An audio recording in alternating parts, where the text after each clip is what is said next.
জাপানে যে কোনো রাস্তার ধারে বা স্টেশনের পাশে বা যে কোনো সুপার মার্কেটের পাশে থাকে এক ধরনের ফটো বুথ। এই ফটো বুথগুলোতে নিজেদের ফটো নিজেদেরকেই তুলতে হয়। তো আমাদের ছিল ফটোর দরকার, তার জন্য নিজেদের ফটো তুলতে চলে গিয়েছিলাম। আর তারপর চলে গিয়েছিলাম একটু তাকাসাকি কাজে। তো তাকাসাকি গিয়ে কি কি করলাম, কি কি শপিং করলাম, তো সব মিলিয়ে আজকের এই ব্লগটা। আশা করছি তোমাদের সবার খুব ভালো লাগবে। ভালো লাগলে কিন্তু সবাই আমার সাথে এন্ড অবধি থেকো, আর ভিডিওটাকে কিন্তু সবার সাথে প্লিজ শেয়ার করে দিও। হ্যালো এভরিওয়ান, কেমন আছো তোমরা সবাই? আশা করছি তোমরা সবাই খুব ভালো আছো, আর আমরাও অনেক ভালো আছি। আজকে হলো শুক্রবার, সকাল বাজে এখন 7টা। আজকে অনেক সকাল সকাল উঠে রেডি হয়ে গেছি। আর আজকে সকাল সকাল উঠতে হবে দেখে কালকে সারা রাত আমার এই চিন্তায় চিন্তায় ঘুমই হয়নি। মুখ চোখ রয়েছে একদম ফুলে, কিন্তু কিছু করার নেই, এত সকাল সকালই বেরোতে হবে। আর দেখো আমরা দুজনে মিলে রেডি হয়ে গেছি, এখন চলে যাব স্টেশনে। তো আমরা চলে এসেছি আমাদের নিয়ারেস্ট স্টেশন শিমমাচিতে, যেটা কিনা আমাদের অ্যাপার্টমেন্ট থেকে 5 কিলোমিটার দূর। তো স্টেশনে এসে আমরা সাইকেল রেখে দিয়েছি। জাপানে প্রত্যেকটা স্টেশনে সাইকেল রাখার জন্য সুন্দর এই ধরনের জায়গা আর ব্যবস্থা করা থাকে, যাতে কোনো সাইকেল পড়ে না যায় বা কারোর সাইকেল রাখতে কোনো অসুবিধা না হয়। তো সাইকেল রেখে এখন আমরা চলে যাব ফটো তুলতে। জাপানে যে কোনো স্টেশন বলো বা সুপার মার্কেট বলো বা অনেক সময় রাস্তার ধারেও এক ধরনের ফটো বুথ দেখতে পাওয়া যায়, যেই ফটো বুথগুলো কিন্তু এইরকম দেখতে হয়ে থাকে। তো এগুলো কিন্তু ফটো স্টুডিও না, এইগুলো ফটো বুথ। আমাদের দেশে যেরকম টেলিফোন বুথ থাকে, এইখানে টেলিফোন বুথের পাশাপাশি ফটো বুথও দেখতে পাওয়া যায়। এই ফটো বুথগুলোর বাইরে একটা সুন্দর আয়না বা কাঁচ লাগানো থাকে, যাতে ছবি তোলার আগে মানুষজন তাদের একটু চেহারা ঠিক করে নিতে পারে বা চুলটা আঁচড়ে নিতে পারে। দেখো এই সুন্দর সরু করে একটা আয়না দেওয়া থাকে।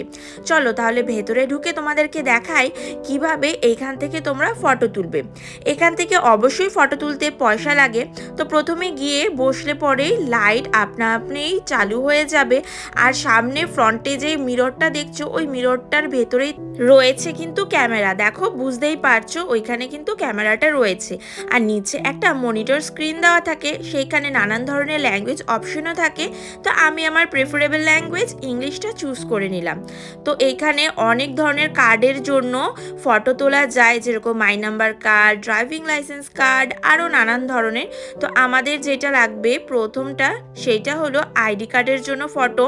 দেয়ালের ডান দিকে কিন্তু টাকা ইনসার্ট করার জন্য অপশন দেওয়া থাকে, যেরকম নোট ইনসার্ট, নিচে রয়েছে কয়েন ইনসার্ট, আর কি কি কয়েন ইনসার্ট করা যাবে সেটাও নিচে দেওয়া থাকে।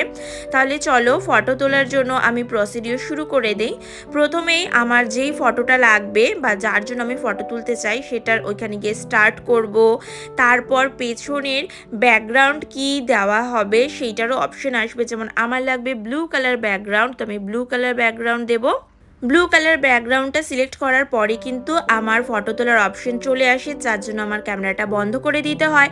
তো এইখানে 1000 ইয়েনে দুবার আপনি ফটো তুলতে পারবেন, মানে প্রথমবার ফটো তোলার পর যদি সেটা ভুল বলে মনে হয় আরেকটা চান্সও কিন্তু দেওয়া হবে। তবে আমি সবসময় চেষ্টা করি একদম ফার্স্ট টেকেই যেন ফটোটা ঠিকঠাক মতো চলে আসে। ফটো চলে আসার পর কিন্তু যদি আপনার মনে হয় যে হ্যাঁ এই ফটোটাই আমার জন্য পারফেক্ট, তারপর প্রসিড করলে কিন্তু এইখানে নিজের ফটোটাকে সেট করার জন্য অপশন চলে আসে, যে কতটা চিন অবধি রাখতে হবে, কতটা হেড অবধি রাখতে হবে, তারপর মিডল পোর্শন ঠিক আছে কিনা ফেসে। তো সব কিছুর অপশন কিন্তু এই মনিটরে চলে আসে, আর খুবই ইজি এইগুলোকে করা বা এগুলোকে হ্যান্ডেল করা খুবই ইজি, যেহেতু দেওয়া থাকে সব কিছু। তারপর প্রিন্ট অপশনে ক্লিক করে বাইরে চলে আসতে হবে। আর বাইরে বাদিকে নিচের দিকে একটা বক্স করা থাকে, সেইখানেই কিন্তু প্রিন্ট হয়ে যাবার পরে আপনাদের ফটোটা চলে আসবে। এইখানে 1000 ইয়েনে 6 কপি ফটো পাওয়া যাবে, আর ফটোর কিন্তু কোয়ালিটি খুব সুন্দর। দেখো এখানে আমার ফটো চলে এসেছে, তো আমি এটাকে দেখাচ্ছি। খুবই সুন্দর কিন্তু ফটোর কোয়ালিটি আসে। তো আমার তো এখানে ফটো তোলা কমপ্লিট হয়ে গেছে। তো এখন ও চলে গেছে ভেতরে ফটো তুলতে, কারণ দুজনেরই ফটো তুলতে হবে। এইগুলো হওয়াতে জাপানে কিন্তু লাইফ খুব ইজি হয়ে গেছে, যেমন আমাদের আটেকে থেকে ফটো স্টুডিওতে যেতে হলো না, কারণ ফটো স্টুডিওগুলো একটু কস্টলি, আর এইগুলো অনেক অনেক চিপ আর প্রচণ্ড কনভিনিয়েন্সও। ফটো তোলার পর আমরা এখন একটু বসে রয়েছি স্টেশনে, কারণ ট্রেনটা আসতে এখন একটুখানি সময় বাকি। তো ওই ট্রেন আসার মোটামুটি 3 মিনিট মতো আগে আমরা স্টেশন থেকে বেরিয়ে প্ল্যাটফর্মের দিকে যাচ্ছি। আমাদের ট্রেনটা ছিল সকাল 8:45 নাগাদ। আর এই সময় না স্টেশনগুলোতে অত একটা ভিড় থাকে না, ভিড় থাকে মেনলি এই সময় স্টুডেন্টদের ভিড়, কারণ জাপানি স্কুল সকাল 9টা থেকে চালু হয়ে যায়। তাই ওই 8টার মধ্যেই সবাইকে বাড়ি থেকে বেরিয়ে যেতে হয়, ট্রেন ধরতে হয়। আর এখানে স্কুলে প্রায় আধা ঘন্টা আগে সবাই পৌঁছে যায়। আর জাপানে কিন্তু ওয়ার্কিং প্লেস বলো বা স্কুল বলো সবাই কিন্তু একদম স্টার্টিং হওয়ার অনেক আগে থেকে পৌঁছে যায়, এটাই জাপানের রুলস। তো এই তো এখানে আমাদের ট্রেন চলে এসেছে। আমাদের এখানে শিনমাচি থেকে তাকাসাকি যেতে বেশি একটা সময় লাগে না, জাস্ট মানে দুটো স্টেশন। শিনমাচির পর মাঝে একটা স্টেশনে আসে কুরাগানো, আর কুরাগানোর পরে আমাদের তাকাসাকি। আজকে আসলে আমরা একটা অফিসিয়াল কাজের জন্য যাচ্ছি, আমাদের এমবাসিতে একটু দরকার রয়েছে, তার জন্যই আমরা যাচ্ছি। আর এত সকাল সকাল যাওয়ার মেইন কারণ হচ্ছে ভিড়টাকে অ্যাভয়েড করা, কারণ এইসব অফিসিয়াল জায়গাগুলোতে প্রচুর ভিড় থাকে। তো ফাইনালি আমরা তাকাসাকি স্টেশন থেকে বেরিয়ে চলে আসলাম এখন রোড ক্রসিং করতে।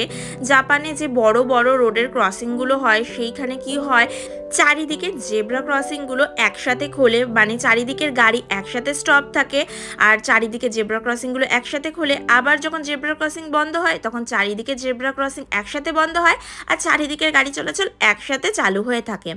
দেখো আমরা এখানে হাঁটতে হাঁটতে চলে এসেছি এমবাসির সামনে। বেশিক্ষণ না, ওই 10 থেকে 15 মিনিট স্টেশন থেকে বেরিয়ে একটু হাঁটতে লাগে আর কি। আমরা এত সকাল সকাল বেরিয়েছি যাতে লাইনটা অ্যাভয়েড করি, কিন্তু দেখো এখানে এসে দেখলাম যে প্রচুর লাইন আগে থেকেই পড়ে গেছে এত সকালে এসেও। এমবাসির কাজকর্ম শেষ করে আমরা চলে এসেছি এমবাসি থেকে, এখন আমরা স্টেশনের দিকে যাচ্ছি। জাপানে কিন্তু যে কোনো অফিসিয়াল জায়গায় ভিডিও করা একদমই প্রহিবিটেড, মানে এইগুলোর ভিডিও করা খুবই বাজে একটা জিনিস। আর এই জিনিসটা আমি খুবই মেনটেন করি, যে কোনো অফিসিয়াল জায়গাতে এই ধরনের ভিডিও না করাই উচিত যদি বারণ করে থাকে। অনেকেই করে থাকে কিন্তু আমি এটা খুবই মেনটেন করে থাকি দেখে আমি কখনোই কোনো অফিসিয়াল জায়গায় গেলে ভেতরকার ভিডিও একদমই করি না।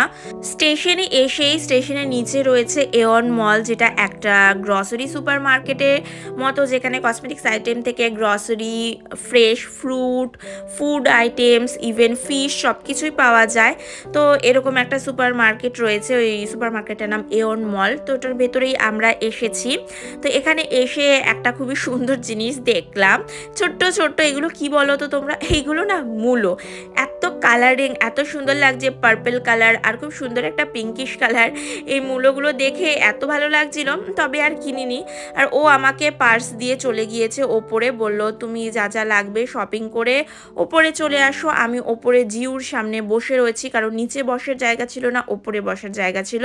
তো যেহেতু সকালবেলা অত সকালে বেরিয়েছি, কিচ্ছু খেয়ে বেরোয়নি, তার জন্য আমি কি করলাম, এওন মল থেকে ঘুরে ঘুরে কিছু খাবারের জিনিস কিনলাম, আর কিছু কিছু জিনিস এখানে খুব ছাড়ে দিচ্ছিল, সেগুলো টুকটাক আমি কিনে নিয়েছি। তো এই তো এসে দেখলাম ও জিউর সামনে দাঁড়িয়ে রয়েছে, আর ওকে দেওয়াতে বললো এত কিছু কি কিনে নিয়ে এসেছো। ওপরে বসে একটুখানি খাওয়া দাওয়া করার পর ভাবলাম যে জিউটা একটু ঘুরে দেখি, তবে জিউতে নতুন কোনো কালেকশন ছিল না, আর প্রাইস প্রচণ্ড হাই ছিল, দ্যাটস ওয়াই আর কোনো কিছু ওইদিকে কিনলামই না। তো হঠাৎ করে একটা শপ আমাদের চোখে পড়লো, যেটা ছিল জিউর একদম পাশেই। এই শপটা আগে ছিল কিনা বলতে পারবো না, হয়তো বা ছিল, আমরা খেয়াল করিনি। এইখানে সফট টয়েস এত চিপ প্রাইসে ছিল ধারণার বাইরে। প্রত্যেকটা ছোট বড় সফট টয়েস মাত্র 110 ইয়েন, মানে ইন্ডিয়ান কারেন্সিতে ওই 60 টাকার মতো পড়ে। সফট টয়েসগুলো কিন্তু কোনো দিক দিয়ে খারাপ ছিল না, প্রত্যেকটা ছিল পরিষ্কার সুন্দর, আর কোনো ডিফেক্টও ছিল না। এত সুন্দর জিনিস এত কম প্রাইসে কিভাবে দিচ্ছে আমরা তো ভেবেই পাচ্ছিলাম না, তবে এতটাই ভালো লাগছিল, মানে খুব আনন্দ লাগছিল।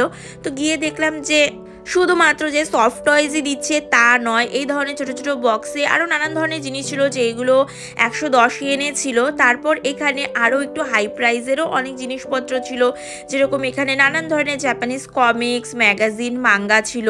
তো এইখানে এসে না এই সফট টয়েসটা ওর প্রচণ্ড পছন্দ হয়েছে, ও এসেই এইটা আগে ধরেছে।